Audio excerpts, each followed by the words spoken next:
Good morning. My name is Umar Shankar. I have 25 years experience in software design and development. I worked in C and CPP around 15 years. Worked in Excel programming around 15 years. I worked in C along with the SQL and PHP along with the SQL around 15 years ago. I worked as a project manager around 12 years.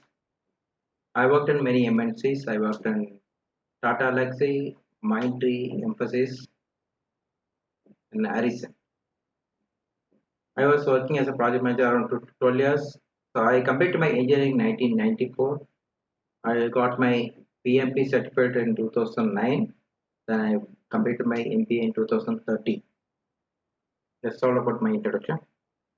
So first thing is you need to understand what is the SQL. Why do you want to learn SQL? The SQL is one of the language to interact with the database. Suppose we are creating some application through PHP or Python or Java or C or C. You want to interact the database, then you need to use SQL query inside your language. Suppose I develop one application using Python. Inside the Python I need to use SQL query to interact the database. Then in analytical industry, the sequence of learning is SQL. So using SQL, we can extract the data from data term. Once get the data, we need to clean up the data. For clean up, we can use Excel. The Excel is one of the best tool for clean up your data. Either we can use formula or functions, or we can use VBA automation. Using that, we can clean up your data. Once clean your data, then we can use R or Python for preparing the data. Then again, we can visualize the data. So once data is prepared, then you want to visualize. For that, you can use Tableau or Power BI also for visualization. You get more clarity in the graphs and everything. This is a sequence of the SQL, then Excel, R or Python, again Tableau, Power BI. This is a sequence of learn in analytical analysis. Then the SQL, what are the topics I'm going to cover? These are topics. So it is divided into 6 sessions. The first session we are going to learn all basic SQL. It means creating your skeleton. So for creating database, there are tables, there are views. Then once create your tables or database, then inside we need to insert the data. For that you can use insert. Then again you want to retrieve the data. For that you can use select. Then you want to modify, you can use update. Then you want to remove the data from table. Then you have to use delete. The next session we have some ready-made data sets. So customer data sets we have that there are around 18,000 records. Using that we are writing some select query, different type of select query to retrieve the data from tables. The next is I want to get the group thing. It means suppose I want to see the data of the state-wise total purchase, country-wise total purchase, or city-wise total purchase. For that we need to use group by. The next is I need to organize the data in the ascending order. Suppose in case of text data, ascending to the A to Z or ZA. For that you can use order by. The same order by you can use or use to sort the data, numerical data, lowest to highest or highest to lowest. For that you can use order by class. The next is limit. Suppose I want to get top 10 or bottom 10 or middle records. For that I can use limit. The next is you want to combine n number of table together and retrieve the information. For that you can use union all, and join, also subquery. The next is constraints. Constraint means anything restricting your data. It means data entry restriction. For that you can use constraint like a null, not null. So null means suppose you are entering some data like a person address. In that case, pin code is not mandatory. In that case, we can skip the pin code. For that we have to use null. Suppose you want mandatory to enter the data. For that we have to use not null. The next concern is primary key. Primary key is a constraint. Make sure that each and every record must be unique. It will not allow duplicate. The next is particular field you want to make it unique. For that you have to use unique key. Then again you want to use some default value. Suppose I'm entering some data, it will accept it. Suppose I don't enter the data, in that case it take the default value. For that default constraint. The last is check constraint. During inserting your records, it will be very valid to your data. If it is valid data, then be accepting, otherwise That's a check constraint. The next is entity relationship. Entity is nothing but a tables. Suppose I have n number of tables, I want to make relationship each among the tables. For that I have to use entity relationship. In any database, there are three type of relationship. One is one-to-one, one-to-many, and many-to-many. The next is table normalization. Normalization is nothing but a reducing the size, storage size, then again getting maximum output. Called normalization. The last topic is store procedure, then trigger. Store procedure is nothing but a function. Inside that we can write a number of statement, also we can write queries. This is the procedure always stored in the database itself so that performance will be very fast. So instead of writing query every time, we can simply use the store procedure. It will become very fast because it is stored inside the database itself. The next is trigger. When you insert some record in our particular table, automatically want to insert some record in another table. For that we have to use trigger. The last is table partition. So table partition means we can divide the table into a number of partition. Like this, suppose I have a table, student marks table, that I want to insert marks which are greater than 90 in this quadrant, the marks which are greater than 75 and less than 90 will go in this quadrant. Then it says marks greater than 50 and less than 75 will go this quadrant. Again marks which are less than 50 will go to this quadrant. The advantage of using the partition is storage become very fast, again retrieval become very fast, because in the normal table, the unpartitioned table, where suppose I want to look at all the students who got mark 90, greater than 90, in the case what happened, in the unpartitioned table, it will looking the data from first record to till last record, it takes more and more time. Instead of that, if you do partition like this, suppose I want to get all the student mark who got mark greater than 90, so it will go simply this particular partition and get the result very fast. That's the advantage of using partition. So these are the agenda for this 6-day session. So next is we should understand the difference between data, information, and report. In a English language, data and information both are interchangeable, but in technology both are different.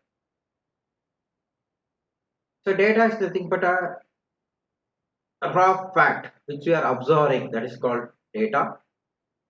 So using data we cannot do anything unless we are manipulating the data.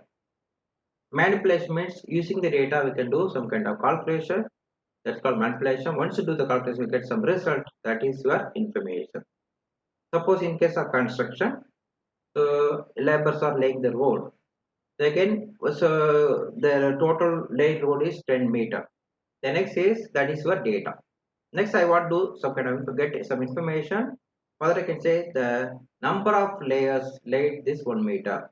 So 10 meters. So 10 divided by 10 meter divided by number of laborers. That gives a result. That is your information. Manipulated data is called information. The next is report. Using information, we can create a table or we can create a graphs for visualization. That is your report. For data, we use SQL. So from data term, we can extract the data whatever we want. Then again, we convert it to information. For that, we can use R programming or Python programming. For clean up the data, we can use Excel. Then for making reports, graphs and tables, we can use R and Python. For visualization, we can use Power BI or Tableau. This is a sequence of learning. SQL, Excel, Python or R, then again Tableau, Power BI.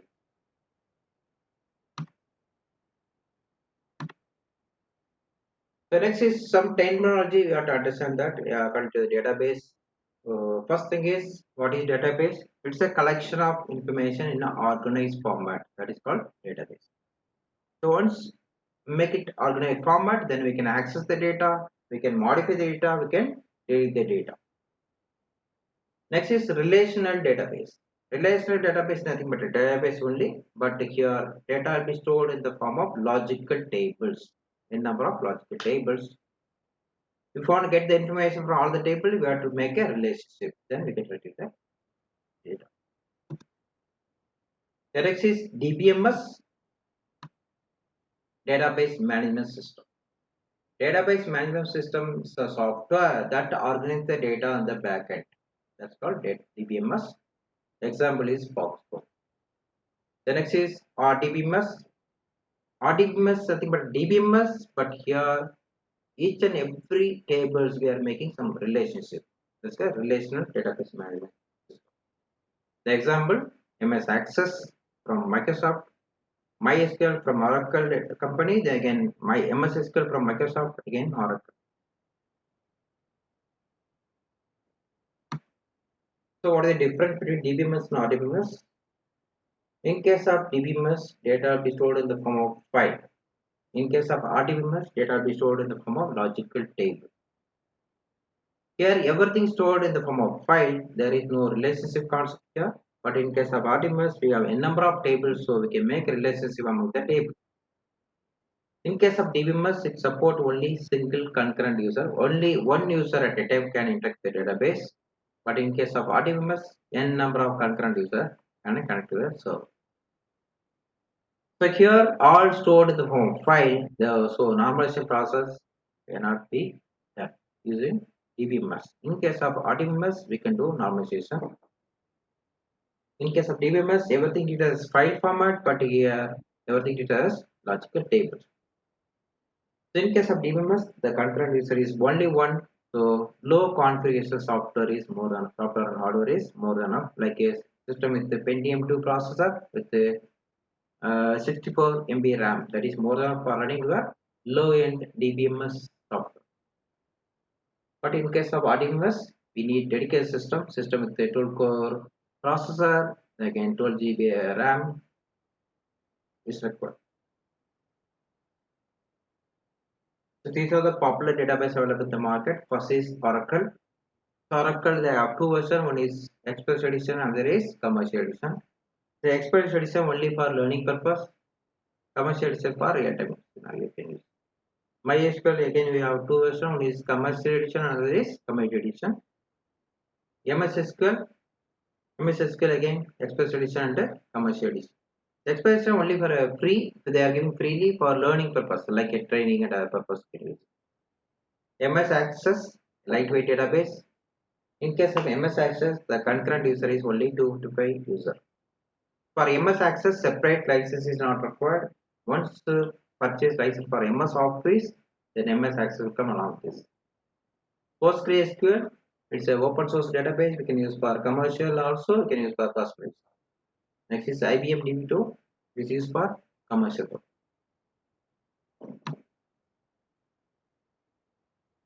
So database server, how it's working is a client server model.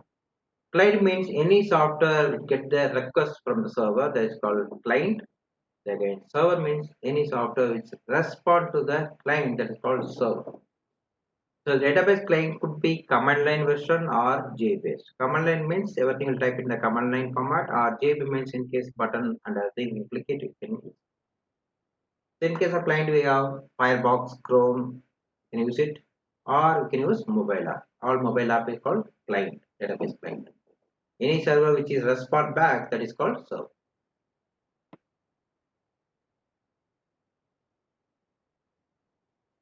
Next is ODBC, JDBC. So ODBC means Open Database Connectivity. Then JDBC means Java Database Connectivity. These are intermediate software that providing API. API means Application Programming Interface to connect the system. Suppose I create one application in C programming or CPP or Java. Then I want to interact the database. Then I need to connect through API. So inside the C programming, I have to use the API to connect to the database. Whether you can use ODBC or JDBC. Most of the OS already contain ADBC, ODBC and JDBC. It's not required to install separate. So next is we have terminology. This is common for all the database. So first thing is we need to understand database. Database, already we know that database is a collection of data in an organized format. That's called database. So inside the database we have table. So collection of table is called database. Then again collection of record is called table. Then collection of fields are called You can see this is one table. So here you can see that all IDs, all student ID 1, 2, 3. This is called field, single field.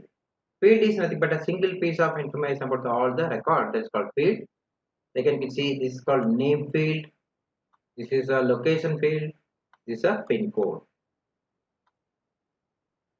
Next is collection of fields like your ID, the name, the location, and pin code. These all together called record. Called record. Again, collection of n number of records. This is called tables. This all together called. So fields is a single piece of information. Again, collection of a number of fields forming records. Again, collection of record called table.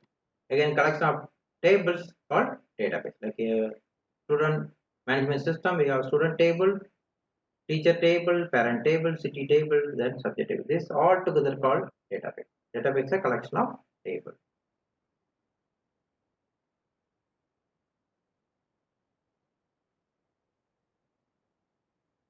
Next is SQL. SQL is an abbreviation, structure query language.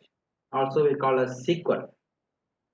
So structure query language is a language for interacting the database. Any application want to interact the database, we need to write SQL query inside the program.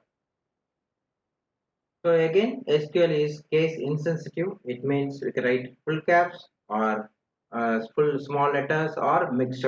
It works perfectly without any issue. Then every SQL you must end with the semicolon. Then again, maximum length of query. Length means number of characters in a single query is 65536. The next is SQL alone we cannot use it. SQL we have to use along with some other language. Like suppose I'm developing a sub application using C programming or Python. Inside C or Python we have to use SQL query. That's all about today's session. Thank you for joining.